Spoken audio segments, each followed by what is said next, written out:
আমি আব্দুল বাতেন, আমার গ্রামের বাড়ি ফতেপুর, নবীনগর থানা, জেলা ব্রাহ্মণবাড়িয়া। আমি বাংলাদেশ জামাত ইসলামী থেকে আমাকে নমিনেশন দিয়েছে ব্রাহ্মণবাড়িয়া 5 নবীনগরে নির্বাচন করার জন্য।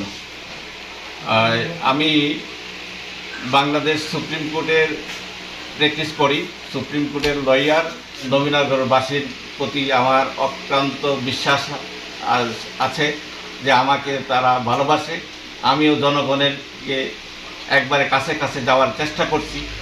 আমি চেষ্টা করব প্রতিটি মানুষের সাথে আমি সাক্ষাৎ করার জন্য, প্রতিটি ব্যক্তির সাথে সাক্ষাৎ করার জন্য। আমাকে যদি নবীনগরবাসী ভালোবাসে, আমাকে যদি সংসদে পাঠায়, আমি নবীনগরের জন্য, নবীনগরের কথা সংসদে উপস্থাপন করার জন্য সর্বাত্মক চেষ্টা করব। আমি আশা করি নবীনগরবাসী আমাকে ফিরে দিবে না। আমার সেই দৃঢ় বিশ্বাস আছে, আস্থা আছে। আমি যদি যাইতে পারি, আমি নবীনগরকে সর্বোচ্চে তুলে ধরার জন্য আপ্রাণ চেষ্টা করব।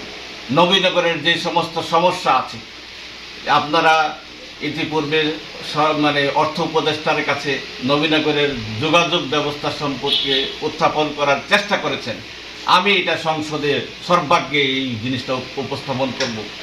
আমাদের এই ব্রাহ্মণবাড়িয়াবাসীকে যেরকম সম্মান গোটা বাংলাদেশের মানুষ সম্মানের চোখে দেখে, তদ্রূপভাবে নবীনগরকে যেন আরও সম্মানের চোখে দেখে, সেই চেষ্টা আমার তরফ থেকে থাকবে ইনশাআল্লাহ।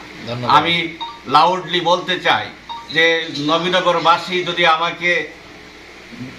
আমার উপর আস্থা রাখে, বিশ্বাস রাখে, আমিও আশাবাদী যে তাদের এই কণ্ঠটা, তাদের যে সমস্যাটা, সেই সমস্যাটা আমি সংসদে উপস্থাপন করব ইনশাআল্লাহ।